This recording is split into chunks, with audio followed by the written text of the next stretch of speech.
Hello everyone, welcome to help Guru channel. आप लोगों को मालूम है हम लोगों का सीरीज़ चल रहा है मैनेजमेंट और कॉमर्स पेपर 2 को लेके। तो आज हम लोग इसी सीरीज़ में यूनिट 1 का टॉपिक 5 कवर करेंगे, that is theories and approaches of management part 1। Because in theories and approaches of management we have lots of theories, so हम लोग उसमें एक एक करके इन डेप्थ उसको एक बार स्टडी करेंगे कि जिससे हम लोगों को कन्फ्यूजन ना हो। तो आज वाली क्लास में हम लोग केवल थ्योरीज जो क्लासिकल करेंगे, और जो रेड पार्ट है वो ऑलरेडी हम लोग प्रीवियस सीरीज़ में कंप्लीट कर चुके हैं, और उसका जो लिंक है वो मैंने नीचे डिस्क्रिप्शन में दे दिया है, तो वो आप वहाँ से उसको स्टडी कर सकते हैं। तो आज का जो हमारा कंटेंट होगा बेसिकली वो केवल थ्योरीज ऑफ मैनेजमेंट का क्लासिकल अप्रोच में साइंटिफिक और एडमिनिस्ट्रेटिव अप्रोच को लेके हम लोग स्टडी करेंगे। सबसे पहले अगर हम बात करते हैं थ्योरीज ऑफ मैनेजमेंट या मैनेजमेंट थ्योरीज या एवोल्यूशन ऑफ मैनेजमेंट थॉट, ये है क्या, किस चीज़ की बात करते हैं हम इसके अंदर। बेसिकली मैनेजमेंट थ्योरीज का मतलब होता है गाइडिंग प्रिंसिपल और general rules that guide manager to manage the organisation.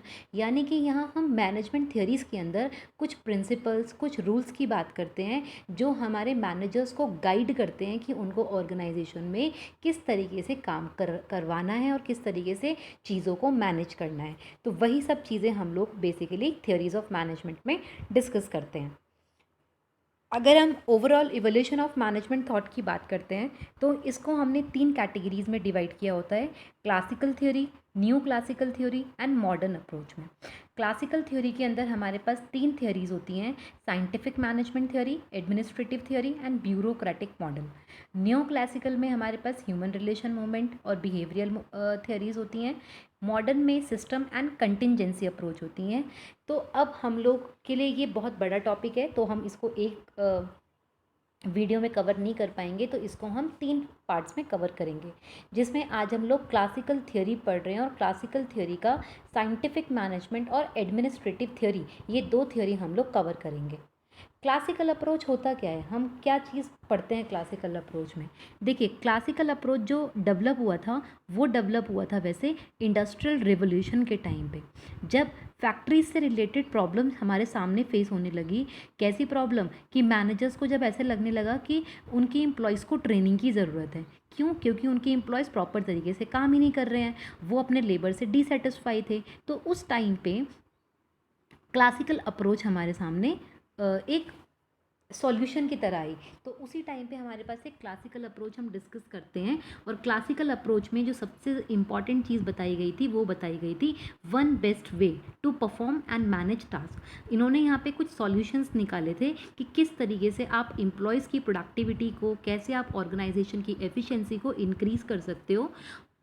तो classical approach basically this approach arose because of need of increase productivity and efficiency.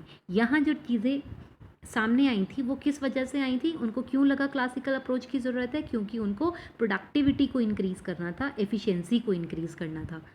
Emphasises was on trying to find out the best way to get most work done by examine how the work process was actually accomplish. तो इन्होंने basically किस चीज़ के ऊपर emphasise किया, इन्होंने best way के ऊपर discuss किया कि कैसे आप काम करवा सकते हो, कैसे आप काम कर सकते हो, कैसे आप उस काम को बेस्ट तरीके से करोगे जिससे आपकी ऑर्गेनाइजेशन के जितने भी गोल हैं वो अकम्प्लिश हो जाएं। तो बेसिकली यहाँ पे जो डिस्कशन था वो था प्रोडक्टिविटी को बढ़ाना और अपनी ऑर्गेनाइजेशन की एफिशिएंसी को इंक्रीज़ करना।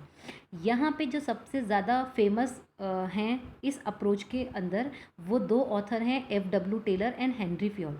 सबसे ज़्यादा क्लासिकल अप्रोच में जिनका कंट्रीब्यूशन रहा है वो F.W. टेलर और हेनरी फ्योल का था। फोकस्ड, इस अप्रोच का मेन फोकस था आपका job content, division of labour, standardization, simplification and specialization के ऊपर। इस अप्रोच में जो कुछ चीज़ें सामने आई थी वो बेसिकली ये सब चीज़ें थी कि जॉब कंटेंट को लेके किससे क्या काम करवाना चाहिए, ठीक है, डिवीजन ऑफ लेबर को लेके यानी कि डिवीजन ऑफ वर्क को लेके कि स्पेशलाइज लोगों से स्पेशलाइज काम करवाना है, स्पेशलाइजेशन होना चाहिए, स्टैंडर्डाइजेशन को लेके स्टैंडर्ड होना चाहिए, साइंटिफिक तरीके से हर काम को कंप्लीट कराना चाहिए, ना कि आप रूल ऑफ थंब पर चलो। सिंप्लीफिकेशन, यानी कि बहुत कॉम्प्लेक्सिटी के साथ आपको काम नहीं करवाना है, बहुत हार्ड एंड फास्ट नहीं करवाना है, आपको सिंपल प्रोसेस बताना है और सिंपल प्रोसेस को साइंटिफिक तरीके से अचीव करवाना है। और स्पेशलाइजेशन दैट मीन्स कि जो जिस चीज़ में स्पेशलाइज्ड है वो उसी काम को कंटिन्यू करे। तो बेसिकली अगर हम क्लासिकल अप्रोच की बात कर रहे हैं, तो जो क्लासिकल अप्रोच आपके पास है वो आपका एम्फेसाइज कर रहा है प्रोडक्टिविटी और एफिशिएंसी को इंक्रीज करने के लिए। अब क्लासिकल में जो सबसे मेजर इम्पॉर्टेंट थियोरीज आपके पास हैं साइंटिफिक मैनेजमेंट थॉट, उसके बारे में हम डिस्कस करते हैं। ये किसने दिया था? F.W. Taylor. It introduced by F.W. Taylor in USA 1856 to 1950। इन्हीं को हम फादर ऑफ साइंटिफिक मैनेजमेंट भी बोलते हैं। क्वेश्चन कई बार पूछा जाता है फादर ऑफ साइंटिफिक मैनेजमेंट कौन होते हैं, तो फादर ऑफ साइंटिफिक मैनेजमेंट हमारे पास F.W. टेलर है, जिनका पूरा नाम आपके पास है फ्रेडरिक विंसलर टेलर। F.W. टेलर की अगर हम बात करें बेसिकली, तो इनका जो ये जो बॉर्न हुए थे वो 1856 में हुए थे पेंसिल्वेनिया USA में, और 1878 में ये मिडविल स्टील वर्क कंपनी में एज अ वर्कर बन के गए थे, यानी कि एज अ लेबर बन के गए थे।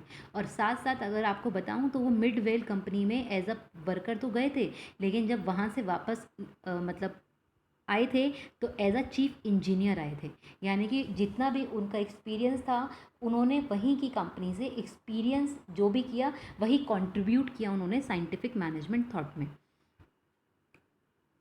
He tried to diagnose the cause of low efficiency in industry and came to conclusion that much wastage and insufficiency due to lack of order and system in method। उन्होंने जब अभी मैं आपको बता रही थी मिडवेल कंपनी में काम किया, तो जब वो वहाँ पर काम कर रहे थे तो उन्होंने वहाँ पर रिकोगनाइज किया कुछ चीज़ें।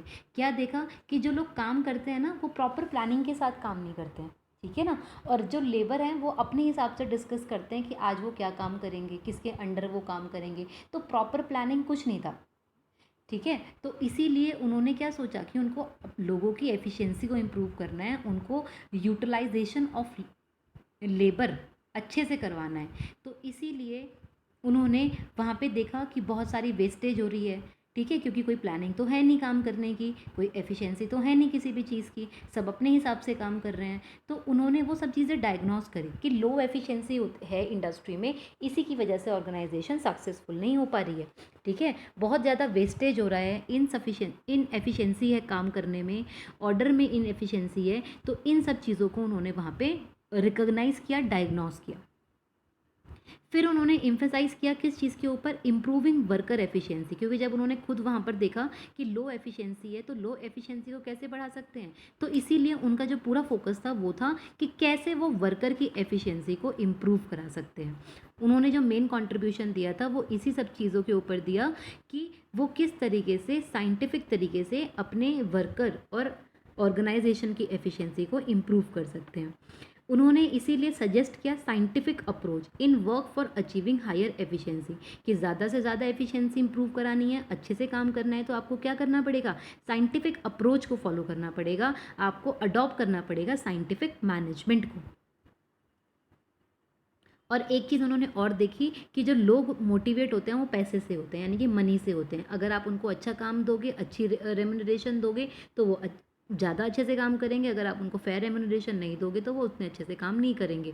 तो अगर हम देखेंगे साइंटिफिक मैनेजमेंट होता क्या है, तो साइंटिफिक का मतलब होता है simple, systematic, analytic and objective approach, यानी कि सिस्टमाइट तरीके से एनालाइज करके एक ऑब्जेक्टिव सेट करके जो हम काम करते हैं वो साइंटिफिक होता है, ठीक है। यानी कि इसमें जो F.W. टेलर की अगर आपको एक डेफिनेशन याद है जो हमने प्रीवियस वीडियोज़ में करी थी, वो क्या था? What is to be done and how the best way to be doing it, है ना।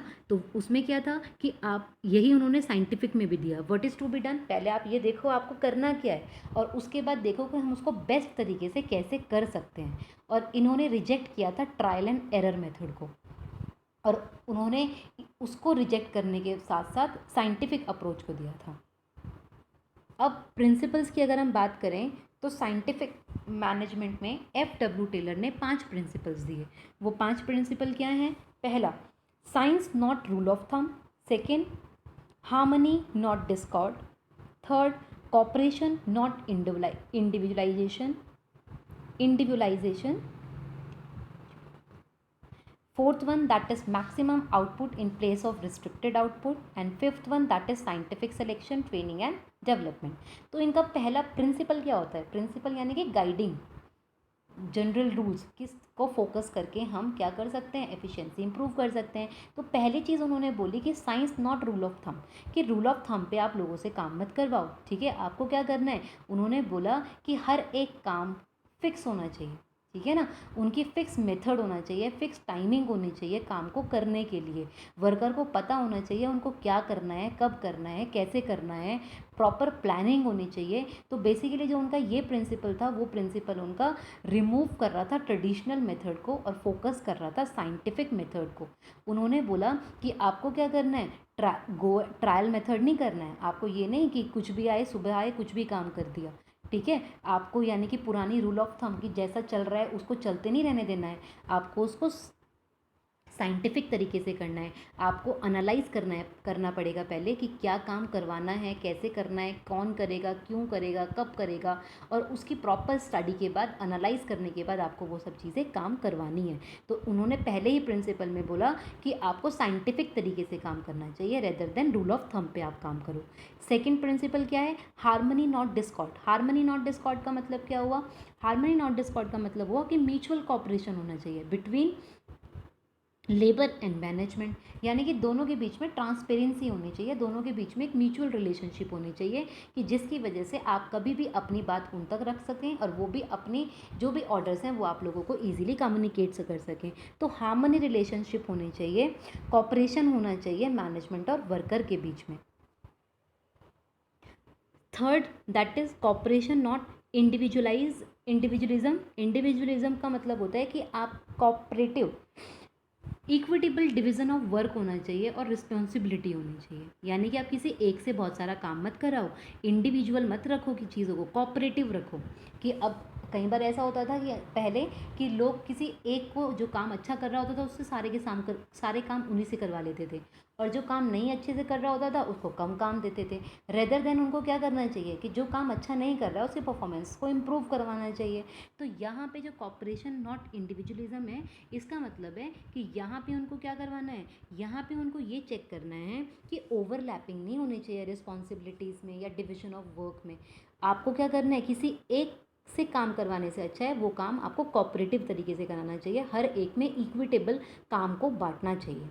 Maximum output in place of restricted output, इसका मतलब होता है कि आपने अब यहाँ पे क्या करना है, यहाँ पे हमें कंटिन्यूस प्रोडक्शन के ऊपर फोकस करना है रेदर देन रिस्ट्रिक्टेड आउटपुट पे. अब कहीं वो ये इसी चीज़ के ऊपर काम करता है जो अभी हम बात कर रहे थे, हाई इन्होंने ये रिकॉग्नाइज़ किया था कि लोगों को पैसा अगर मिलेगा तो वो अच्छे से काम करेंगे. तो यहाँ पे वही चीज़ है कि अगर पे आप उसको हाई कर रहे हो तो वो आपको बदले में उतना ज़्यादा आउटपुट देगा. तो यहाँ पर maximum output in place of restricted output कि आपको इस रूल पे भी काम करना चाहिए कि आप कंटिन्यूस तरीके से प्रोडक्शन और प्रोडक्टिविटी को इम्प्रूव करो रेदर देन रिस्ट्रिक्शन रखो. क्योंकि अगर लोग खुश नहीं होंगे तो वो अच्छे से काम नहीं करेंगे. तो आपको मैक्सिमम प्रॉफिट पे काम करना है with the help of minimize the cost. Next one, that is scientific selection, training and development. इसमें आपको right man at the right place at the right job, इस चीज़ की बात करी थी. रेदर देन कि आपने किसी को भी रिक्रूट कर लिया, आपको ये चेक करना है कि कौन सा काम किससे अच्छे तरीके से करवा सकते हैं और किसको हम कहाँ पे प्लेस कर सकते हैं. तो scientific selection, training and development, that means कि साइंटिफिकली सिलेक्शन करो आप राइट मैन का, राइट प्लेस पे और राइट जॉब पर. तो ये प्रिंसिपल साइंटिफिक मैनेजमेंट के थ्रू एफ.डब्ल्यू. टेलर ने दिया. एफ.डब्ल्यू. टेलर के और क्या कंट्रीब्यूशन रहा कि एम्फेसाइज किया उन्होंने रैशनल थिंकिंग पे. रैशनल थिंकिंग का मतलब मेंटल रिवोल्यूशन की बात करी थी उन्होंने बोला कि आपको ड्रास्टिक चेंज लेके आना पड़ेगा अपनी थिंकिंग में, अपनी थिंकिंग चेंज करो, अपनी थिंकिंग को थोड़ा सा प्रैक्टिकल बनाओ. तो रैशनल सोचना चाहिए रेदर देन आप कुछ भी सोच रहे हो. तो आपको ड्रास्टिक चेंज लेकर आना पड़ेगा अपने थिंकिंग प्रोसेस में. मेंटल रिवोल्यूशन की बात की. Focus on systematic and research study, कि आपको जो भी काम कराना है वो सिस्टमाइज तरीके से कराएंगे और पहले उसको आप एनालाइज करेंगे, रिसर्च करेंगे, उसके बाद आप किसी चीज़ को कंप्लीट करेंगे. Emphasize on planning and control of production, planning के साथ साथ आपको कंट्रोल भी देखना है. यानी कि पहले आपने प्लान तो कर लिया कि आपको क्या कराना है, कैसे कराना है, क्यों कराना है, और साथ साथ आप उसको कंट्रोल भी करोगे, आप उसको मेज़र भी करोगे कि जैसा आपने सोचा था वो वैसा ही चल रहा है या नहीं चल रहा है. Development of incentive plan and wage payment system, उन्होंने इंसेंटिव प्लान्स भी बनाए और वेज पेमेंट सिस्टम भी बनाए, कि उन्होंने आपको ये भी बताया कि अगर आप अच्छे से काम करोगे तो आपको इंसेंटिव्स मिलेंगे, आपको अच्छी सैलरी मिलेगी। तो इन सब चीज़ों के ऊपर कॉन्ट्रीब्यूशन भी साइंटिफिक थ्योरी का रहा है। अब क्रिटिसिज्म की अगर हम बात करें, कुछ उसमें कमियां भी रही होंगी। वो कमियां क्या क्या रही? फर्स्ट थिंग क्या थी? Too much concentrate on technical aspects of production. सबसे ज़्यादा उन्होंने मैनेजमेंट कंसेप्ट की जगह पे टेक्निकल एस्पेक्ट्स को ज़्यादा फोकस किया। केवल वो वर्कर की एफिशिएंसी कैसे इंप्रूव हो सकती है, प्रोडक्टिविटी वर्कर से कैसे बढ़ा सकते हैं, यानी कि टेक्निकल लोअर लेवल के ऊपर ज़्यादा फोकस किया। Ignore the human factor in the industry, उन्होंने ह्यूमंस की फीलिंग, ह्यूमन के इमोशंस को कंसिडर नहीं किया, तो ह्यूमन फैक्टर को थोड़ा सा इग्नोर किया उन्होंने इंडस्ट्री में। Ignore the individual freedom and intangible motive like recognition. Next जो उनका क्रिटिसिज्म रहा है वो इंडिविजुअल फ्रीडम को लेके भी रहा है, क्योंकि उन्होंने बार बार एम्फेसाइज किया था कि प्रोडक्टिविटी बढ़ाओ, एफिशिएंसी इंप्रूव करो, काम बढ़ाओ, प्रोडक्टिविटी इंप्रूव करानी है, वर्कर्स की एफिशिएंसी बढ़ानी है। बट उन्होंने ये नहीं देखा कि कई बार इंडिविजुअल्स को फ्रीडम की ज़रूरत भी होती है, कुछ इंटेंजिबल मोटिव्स भी होने हैं जो हमें उनको देने चाहिए, रिकॉग्नाइज करना चाहिए अच्छे काम करने पे। तो उन्होंने human things, human interpersonal relationship को थोड़ा सा कंसिडर नहीं किया। It totally concern with operation level, जैसा भी फर्स्ट पॉइंट में बताया था, टेक्निकल एस्पेक्ट हमें पता है, technical related to the operational level, lower level. तो इनका पूरा का पूरा कंसर्न ऑपरेशनल लेवल को लेकर था। और it is an expensive system. Expensive system इसलिए बोलते हैं क्योंकि ये साइंटिफिक स्टडी की बात कर रहे थे, रिसर्च की बात कर रहे थे, तो यहाँ पे हमारा कॉस्ट फैक्टर ज़्यादा लग जाता है। और unsuitable for small scale firm, छोटी ऑर्गेनाइजेशन के लिए ये मेथड आपका सूटेबल नहीं था, क्योंकि ये लार्ज ऑर्गेनाइजेशन में आप चल सकते हैं, क्योंकि वहाँ पे आपके पास कॉस्ट, आपके पास कैपिटल ज़्यादा होता है, तो कैपिटल ज़्यादा होता है तो आप एक्सपेंसिव सिस्टम अफोर्ड कर सकते हो। बट छोटी ऑर्गेनाइजेशन में आप, पहली बात तो आपके पास इतना कैपिटल नहीं हो पाता, और दूसरा स्मॉल स्केल इंडस्ट्रीज़ में आप उतना ज़्यादा एम्फेसाइज भी नहीं कर पाते हो लोगों के परफॉर्मेंसेस को लेकर। Second theory that is administrative management theory. Administrative management theory जो है आपका हेनरी फ्योल ने दिया 1841 से 1925 में। इन्होंने पूरी की पूरी ऑर्गेनाइजेशन को एम्फेसाइज किया। जैसे अगर हम टेलर की बात करें तो टेलर ने केवल प्रोडक्शन को फोकस किया, पर इन्होंने टोटल ऑर्गेनाइजेशन को फोकस किया। और डेवलपमेंट ऑफ मैनेजीरियल प्रिंसिपल, इन्होंने मैनेजमेंट को कंसेप्ट को एम्फेसाइज किया, मैनेजीरियल प्रिंसिपल्स को डेवलप किया। बेस्ड ऑन डिपार्टमेंटलाइजेशन, डिपार्टमेंटल्स को फोकस किया। और फ्योल के 3 मेजर कंट्रीब्यूशन है। पहला कंट्रीब्यूशन था डिवीजन ऑफ इंडस्ट्रियल एक्टिविटीज़। इन्होंने कुछ इंडस्ट्रियल एक्टिविटीज़ को डिफाइन किया, यानी कि एक इंडस्ट्री के अंदर कौन कौन सी एक्टिविटीज़ परफॉर्म होनी चाहिए। कौन सी एक्टिविटीज़? टेक्निकल एक्टिविटी परफॉर्म होनी चाहिए, कमर्शियल एक्टिविटी परफॉर्म होनी चाहिए, फाइनेंशियल एक्टिविटी परफॉर्म होनी चाहिए, अकाउंटिंग एक्टिविटीज़ परफॉर्म होनी चाहिए, मैनेजीरियल एक्टिविटीज़ परफॉर्म होनी चाहिए, एंड सिक्योरिटी एक्टिविटीज़ परफॉर्म होनी चाहिए। तो उन्होंने कुछ ये 6 एक्टिविटीज़ बताई थी जो कंपनी में होनी चाहिए। Technical activities related to the production, जब हम प्रोडक्शन से रिलेटेड बात कर रहे हैं तो हम उस टाइम पे टेक्निकल एक्टिविटीज़ की बात कर रहे हैं। कमर्शियल एक्टिविटीज़ कौन सी होती हैं? कमर्शियल एक्टिविटीज़ होती हैं आपकी related to buying, selling, exchange, जब हम कुछ खरीदना, सामान को लेना, छोड़ना, एक्सचेंज करने की बात करेंगे तो कमर्शियल एक्टिविटीज़ होती हैं। फाइनेंशियल एक्टिविटीज़ के अंदर आता है आपका कैपिटल कहाँ से आएगी, कैसे आप उस कैपिटल को यूज़ करोगे, तो वो आपका फाइनेंशियल एक्टिविटीज़ है। अकाउंटिंग एक्टिविटीज़ हैं preparation of statements, preparation of account, preparation of returns.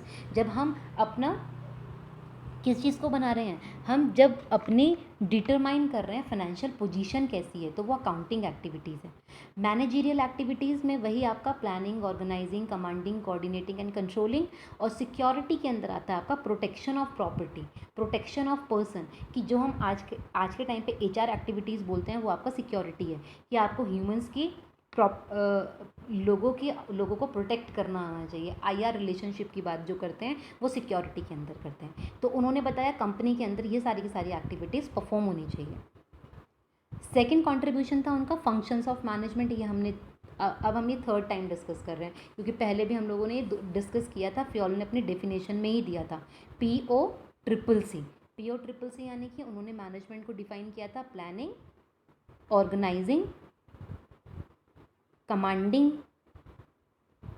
Coordinating and controlling. ये हमने डिस्कस किया है। अगर आपको इसके बारे में डिटेल स्टडी करना है तो आप उसकी प्रीवियस सीरीज़ के लिंक पे जाके इसको देख सकते हैं। तो यहाँ बेसिकली उन्होंने फंक्शंस भी दिए थे। मैनेजमेंट के ये फंक्शंस होते हैं कि आप प्लान कर सकते हो, ऑर्गेनाइज कर सकते हो, कमांड कर सकते हो, कोऑर्डिनेट कर सकते हैं, कंट्रोल कर सकते हो।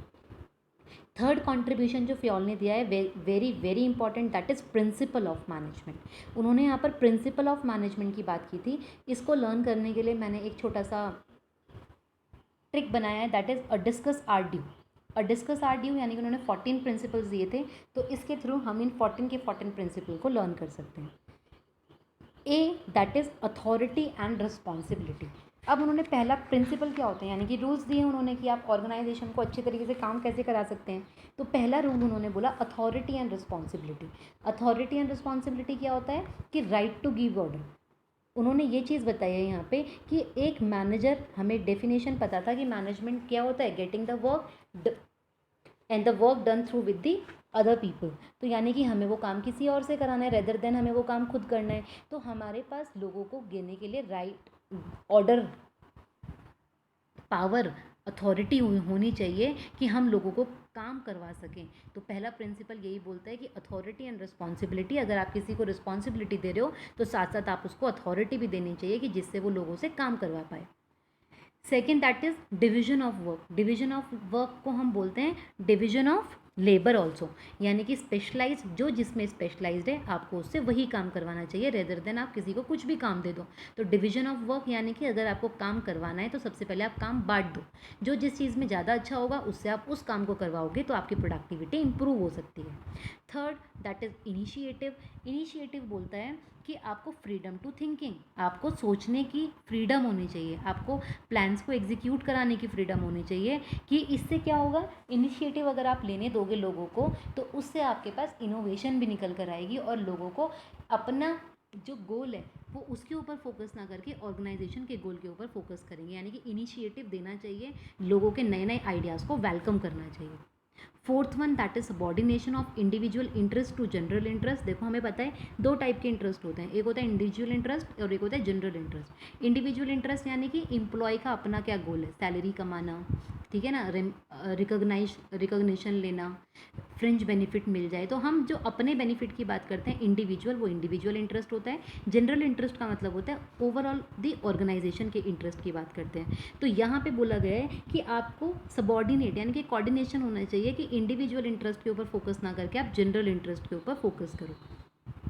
सेंट्रलाइजेशन, सेंट्रलाइजेशन दैट मीन्स कि आपने स्पेसिफिक ऑर्गेनाइजेशन के ऊपर डिपेंडली काम करना है। यानी कि आपको क्या काम करवाना है, आपको अलग अलग रोल नहीं कराने हैं लोगों से, अलग अलग काम नहीं करवाना है लोगों को, अलग अलग कमांड नहीं करनी है, कि जो भी सारी की सारी चीज़ें हैं वो प्रॉपर एक जगह से सेंट्रलाइज तरीके से फ्लो करनी चाहिए। Next that is unity of command. Unity of command principle आपका सबसे अच्छा प्रिंसिपल होता है, जिस प्रिंसिपल के थ्रू क्या होता है कि each employ should receive instruction about a particular work from one superior only. Unity of command बोलता है ऑर्डर फ्रॉम वन, कि जो भी आपको ऑर्डर मिलना चाहिए वो किसी एक से मिलना चाहिए rather than more than one people. अगर अलग अलग लोग आपको कमांड करेंगे तो आप उस तरीके से काम नहीं कर पाओगे और अच्छे से काम नहीं कर पाओगे। रेदर देन अगर आपको कोई एक ही बंदा कमांड करता है तो आप उसको ईजिली रिपोर्ट कर सकते हो। तो unity of command should be one. Scalar chain, scalar chain का मतलब होता है आपके पास हिरारिकी शुड बी फॉलो, कि हर काम आपका एक हिरारिकी के थ्रू होना चाहिए, कि वन पर्सन अपने से अबव वाले को रिपोर्ट करे, अबव वन आपका उससे ऊपर वाले को रिपोर्ट करे। तो हर एक काम हिरारिकी को फॉलो करना चाहिए रेदर देन आप डायरेक्टली किसी एक के साथ अप्रोच करो। तो हर एक काम अगर आपका हिरारिकी के थ्रू होगा तो हिरारिकी के थ्रू होने की वजह से आप में, आपके काम में एफिशिएंसी आती है। Next one that is stability of tenure. Stability of tenure का मतलब होता है रिटेनिंग द पीपल। साथ में अब आप लोगों से काम करवा रहे हो तो आपको लोगों को रिटेन भी करवाना है, यानी कि आप लोगों को उनको इतना ज़्यादा सेटिस्फाई कराओ, लोगों को उनके जॉब से इतना ज़्यादा खुश करवाओ, सिक्योरिटी प्रोवाइड कराओ कि जिससे वो ऑर्गेनाइजेशन को छोड़ के ना जाएँ। तो आपको उनको मोटिवेट भी करना है। Next that is order. Order देना है आपको, ठीक है ना। तो to put things in an order needs efforts.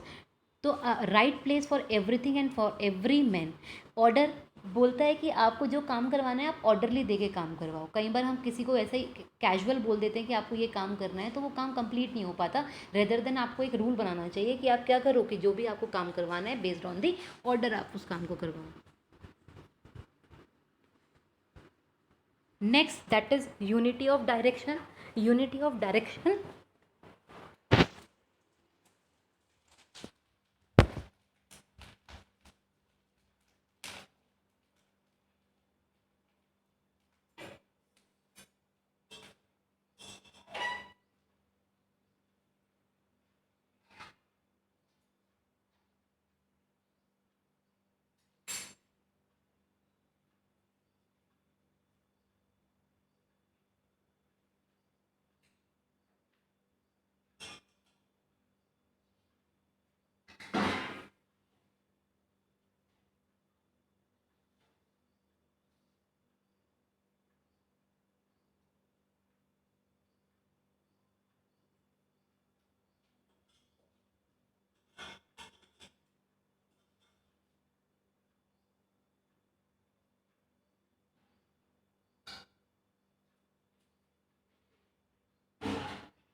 Unity of direction आपका सेम यूनिटी ऑफ कमांड से रिलेट करता है. जैसे यूनिटी ऑफ कमांड में हम बोलते हैं कि ऑर्डर फ्रॉम वन साइड आना चाहिए, यूनिटी ऑफ डायरेक्शन आपको बोलता है कि आपका सेम कॉमन ऑब्जेक्टिव होना चाहिए.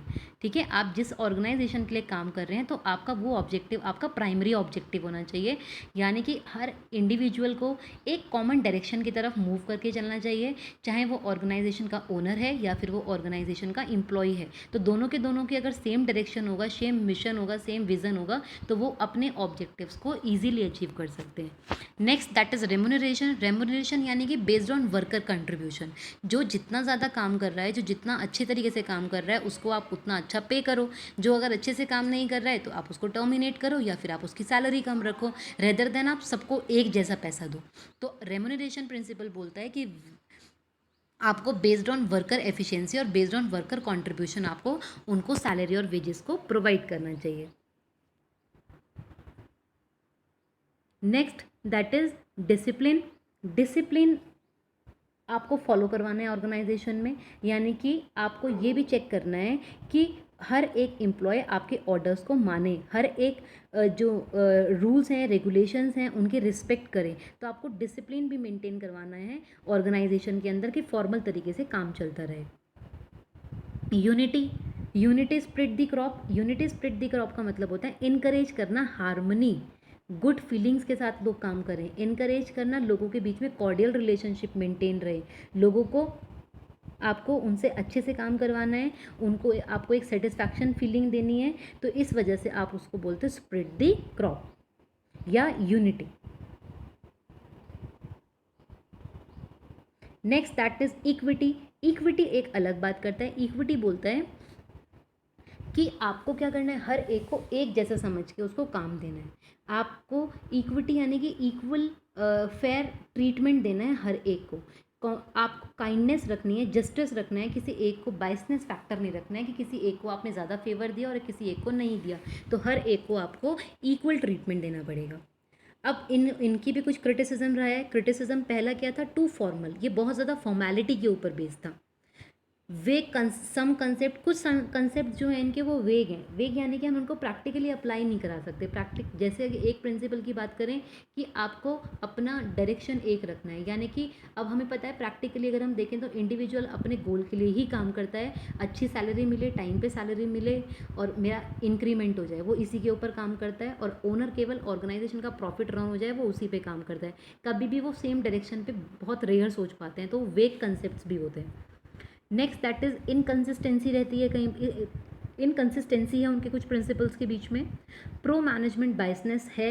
प्रो मैनेजमेंट बायसनेस यानी कि पहले से ही कुछ चीज़ें फिक्स्ड हैं तो जिस वजह से वो फेवरेटिज्म आ जाता है वहाँ पे, तो वहाँ पे मैनेजमेंट बायसनेस रोल क्रिएट हो जाता है। बेस्ड ऑन ह्यूमन एप्लीकेशन, इसने टेक्निकल एस्पेक्ट्स को हटा दिया तो इन्होंने केवल ह्यूमन एप्लीकेशंस को ही बेस रखा अपना। डिफरेंस देखिए अगर हम दोनों का, तो हमें क्या डिफरेंस देखने के लिए मिलता है? हमें ये डिफरेंस देखने के लिए मिलता है कि जो फ्योल हैं, टेलर एफ डब्ल्यू टेलर और फ्योल, इन दोनों का अगर हम देखें तो साइंटिफिक मैनेजमेंट का जो फादर बोलते हैं वो बोलते हैं टेलर को, और जो मॉडर्न मैनेजमेंट का फादर बोलते हैं वो बोलते हैं फ्योल को। ये दोनों फादर ऑफ मॉडर्न और फादर ऑफ साइंटिफिक क्वेश्चन आपके एग्जाम्स में पूछे जाते हैं। प्लेस, फ्योल कहाँ से थे? फ्रांस से, और टेलर कहाँ से थे? अमेरिका से। पीरियड ऑफ स्टडी क्या था इनका? फ्योल का था 1841 से 1921 और टेलर का था 1856 से 1915। किस लेवल की बात करी? फ्योल ने हायर मैनेजमेंट लेवल को लेके बात कर दी और टेलर ने शॉप लेवल यानी कि ऑपरेटिव लेवल को लेके बात की थी। फ्योल का जो स्कोप था वो वाइडर था, उन्होंने बहुत सारे पूरे ऑर्गेनाइजेशन को कंसिडर किया था कहीं ना कहीं, लेकिन टेलर का नैरो था क्योंकि उन्होंने केवल एक ही लेवल को लेके अपनी कंट्रीब्यूशन दिया था। ओरिएंटेशन की बात करें तो फ्योल ने मैनेजरियल फंक्शंस दिए हैं और टेलर ने आपके production and factory related principles दिए हैं। बेस्ड एफिशिएंसी ऑफ मैनेजर की बढ़ाने की बात करी थी और टेलर ने साइंटिफिक ऑब्जर्वेशन की बात करी है। तो ये एक डिफरेंस टेबल है जो हमने आज पढ़ा है टेलर और फ्योल के बारे में, तो उसका बीच में एक डिफरेंस है। अब आज के टॉपिक से रिलेटेड जो क्वेश्चन है that is who coin the term scientific management? किसने साइंटिफिक मैनेजमेंट ढूंढा था? तो F W Taylor, Elton Mayo, Henry Fayol या रेंसिस लिकर्ड? तो आपका इसका आंसर आएगा एफ डब्ल्यू टेलर, क्योंकि F W Taylor scientific management के फादर हैं। F W Taylor important writing include, क्या क्या इन्होंने इंक्लूड किया है? शॉप मैनेजमेंट या प्रिंसिपल ऑफ साइंटिफिक मैनेजमेंट या नन ऑफ दिस या बोथ ए एंड बी? इन्होंने इन दोनों को बारे में डिस्कस किया है, शॉप मैनेजमेंट यानी कि ऑपरेटिव मैनेजमेंट के बारे में, और प्रिंसिपल्स दिए थे साइंटिफिक मैनेजमेंट के। Fuel contribution, industrial activities, time and motion study, shop management या नन ऑफ दिस? फ्यूल ने तो बात ही नहीं करी शॉप मैनेजमेंट की ना टाइम की, उन्होंने इंडस्ट्रियल एक्टिविटीज़ दी थी। ठीक है, next, who is the father of modern management? Modern management के फादर आपके हैं हेनरी फ्योल। तो ये कुछ 4 क्वेश्चन है जो आज की क्लास से रिलेटेड है। नेक्स्ट हम जो टॉपिक करेंगे वो हम करेंगे ब्यूरोक्रेटिक मॉडल और न्यू क्लासिकल थ्योरी के बारे में। तो आज की क्लास के लिए इतना ही। Thank you so much, keep learning with help guru and all the very best for your exam. If you people have any kind of doubt or any kind of suggestion, so please post your comment. Thank you so much.